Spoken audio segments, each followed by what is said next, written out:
ये हमारे पास 4 थ्योरम है लीनियर रिग्रेशन एस्टिमेशन का, जिसमें हमने ये प्रूव करना है कि हमारे पास लीनियर रिग्रेशन का जो वेरिएंस है वो लेस देन है रेशो के वेरिएंस से, और ये हमारे पास सिंपल रैंडम का वेरिएंस है। अब यहाँ पर देखें कि इन सब के फॉर्मूलाज जो हैं वो आपको वैसे याद होने चाहिए, लेकिन ये हमने थ्योरम 1 में प्रूव किया, ये थ्योरम 2 में प्रूव किया हुआ है, ठीक है। ये जो है ये भी नहीं किया। यहाँ पर देखें, अब ये हमारे पास जो है ये आपने फॉर्मूलाज इनको याद कर लेना है। अब यहाँ पर देखिए जब हमने कंपेयर करना है तो सबसे पहले हम कंपेयर कर रहे हैं इक्वेशन 1 को, ठीक है, और साथ में इक्वेशन 3 को। अब यहाँ पर देखें ये और ये टर्म सेम ही है। अगर ये हमारे पास रो जो है वो 0 हो जाए, अगर ये 0 हो जाती है तो इसका मतलब ये और ये जो है सेम है, 1 और 3 सेम है, तो वही हमने लिख दिया कि जो हमारे पास वेरिएंस लीनियर रिग्रेशन का है वो हमारे पास सिंपल वेरिएंस के इक्वल है अगर हमारे पास रो जो है वो 0 हो जाए, ठीक है। अब यहाँ पर देखें सेकेंड जो है वो क्या, अगर रो 0 हो जाए, अगर रो 0 ना हो तो हमारे पास ये जो वैल्यू है ये हमारे पास लेस देन नहीं आएगी, ठीक है। लेकिन हमने यहाँ पर ये प्रूव करना है कि ये लेस देन है, ठीक है।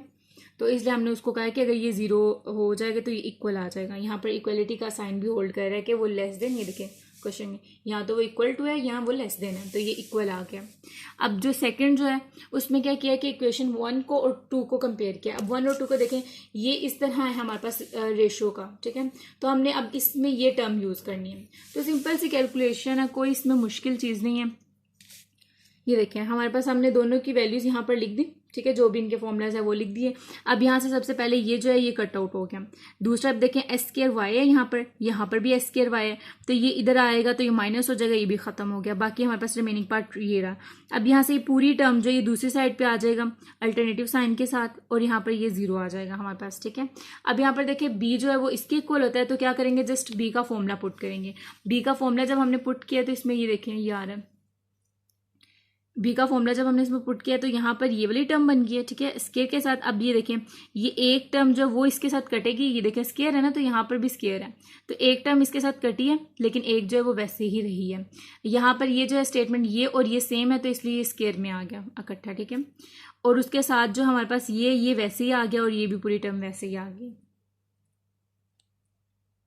अब यहाँ पर देखेंगे ये और ये टर्म जो ये तो सेम आ रही है, तो अब देखें ये -2 है और ये 1 है, तो -2 में से 1 निकाल लें तो हमारे पास क्या आता है -1। ये पूरी हमने जो वैल्यू है इसके साथ वैसे ही लिख दी, बाकी ये हमने लिख दिया, ठीक है।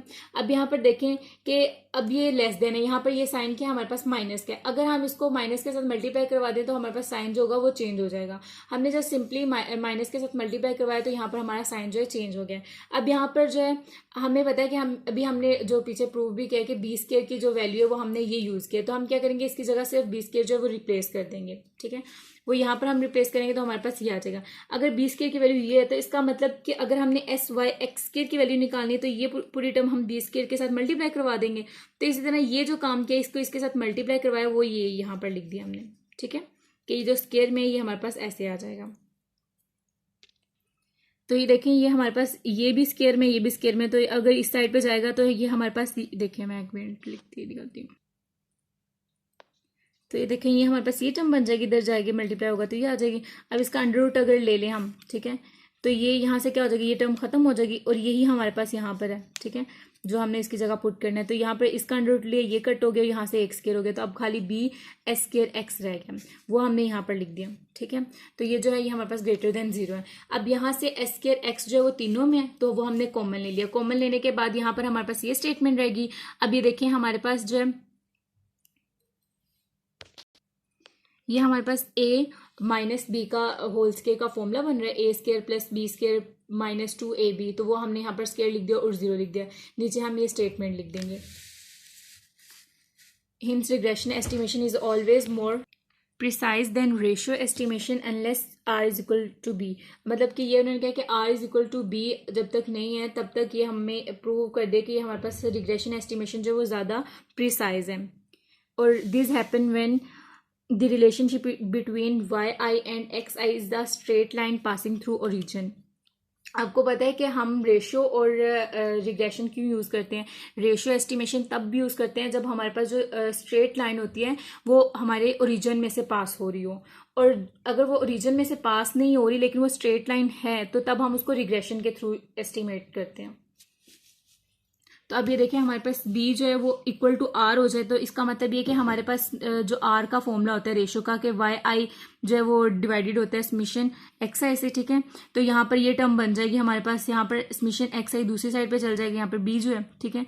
और ये यहाँ पर ये टर्म रह जाएगी। यहाँ से जो है हमारे पास ये, अब देखें ये जो है ये किसके इक्वल होता है, y के, और ये पूरी टर्म जो है ये हमारे पास x की इक्वल होती है। देखिए आई की इक्वल तब है जब यहाँ पर वेरिएशन एग्जिस्ट कर रही हो, और अगर ये हमारे पास वो एस्टिमेटर उसके यूज़ कर लें x और y, तो आप बार भी लिख सकते हैं, आप सिंपली ऐसे भी लिख सकते हैं।